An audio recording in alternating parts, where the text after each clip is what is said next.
Morning world, it's Sunday the 4th of October 2020. It's 9:35 in the morning UK time.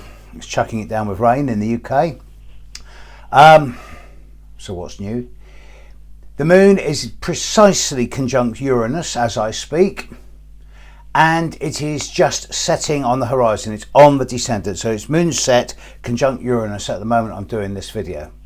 It wasn't planned like that, just so happens. The moon's in Taurus at the moment. We're a couple of days past the new moon. Mars is still squaring Saturn and Pluto and Jupiter, and that's been going on a long time, and it's going to be continuing going on a long time. A lot of people have emailed me and said, you were right. Maybe Donald Trump isn't going to see his full term out after all. And a number of people have said, are you going to do a video on Donald Trump? And it's like, no. I'll mention it. But you never kick anyone when they're down, really. No matter how much you may disagree with them.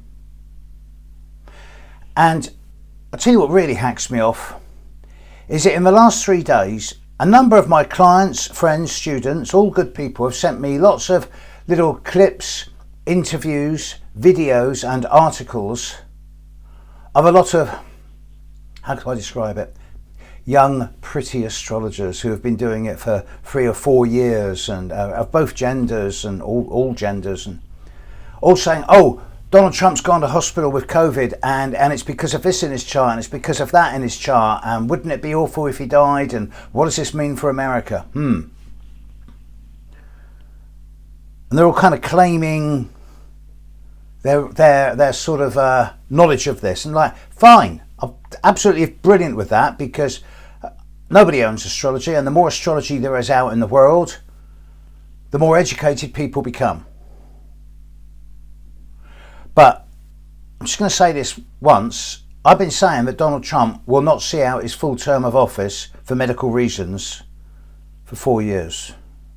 And as far as I know, with one exception, I'm the only astrologer who's been constantly saying that. There is one other person who's also been flagging up Donald Trump not seeing out his full term of office because of health reasons, and she's been saying it pretty consistently over the last year or two.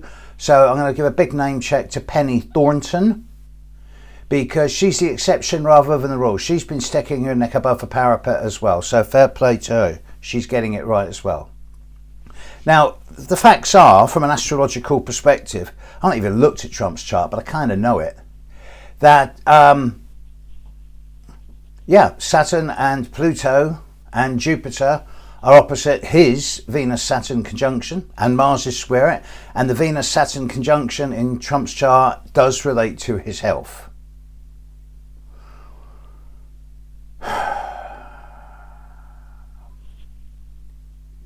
It may be that he will get a lot better. What's really interesting is the mixed signals that's coming out. You know, within 24 hours of Trump's tweet that he had COVID and he was isolating himself with his wife, then he was being admitted to a hospital. Then the surgeons come out and say, he's been showing symptoms for 72 hours.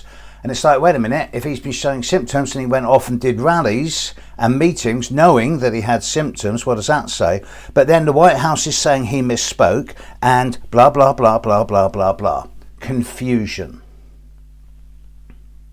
Which in many ways kind of summarises the politics of the world, not just America. You wouldn't believe some of the stuff that's going on in Britain at the moment. The left arm doesn't know what the right arm's doing in British politics at the moment. It's just as bad. And we're in Mercury retrograde shadow. Mercury doesn't go retrograde for another 8, 9, 10 days, something like that. But we're well within Mercury retrograde shadow now. In fact, I think Mercury has already moved into Scorpio. It's well into Scorpio. In fact, it's just rising on the horizon now as I speak in London, opposite Uranus, opposite the moon. So with a Mercury opposite Uranus and in Mercury retrograde shadow, there's no way we're going to get any type of clarity as to about any type of developing situation in the world at the moment. There are no answers that can be relied on safely. There is no outcomes that can be determined with confidence. So don't buy into the hype and spin. There's a lot of knowledgeable people out there sort of making large-scale pronouncements. Not going to happen. We don't know, and we won't know until Mercury stops going retrograde, which basically isn't until the day of the American election. November, I think it's November the 3rd, Mercury stops going retrograde. So, it does seem that at the moment we're in a bit of a mess. Now, when you put this in the context of what else has been going on this year, it's amplified. And right now, with Mars, Jupiter, Saturn, Pluto, all scrapping each other, all coming from Capricorn, the sign of government, and from Aries, the sign of me, it's a mess, it's a pig's ear.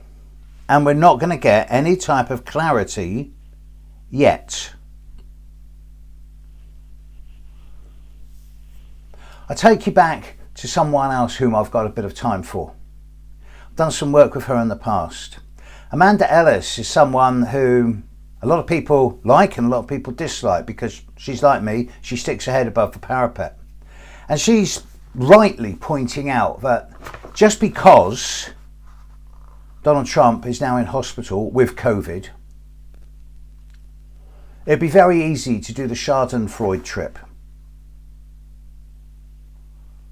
But the negativity implied in doing something like that just isn't worth the sort of conscience that goes with it. At the end of the day, I mean, it's the same as when Boris Johnson called it as well. I'm no fan of these politicians. I'm no fan of any politicians. Anyone who wants power shouldn't be having it. But basically, there's no point in kicking someone when they're down. And if you're wishing someone ill, then what does that say about you?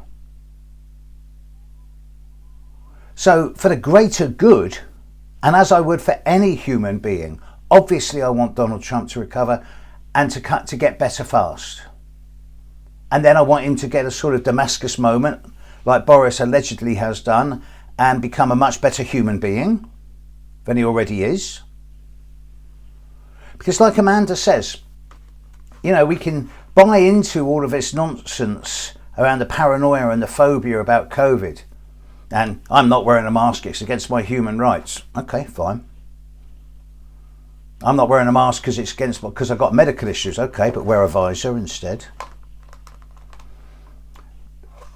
And as Amanda accurately puts it, we're not seeing so much anymore, oh, COVID and 5G are interlinked. 5G gives you COVID. 5G isn't the issue anymore, it's 5D.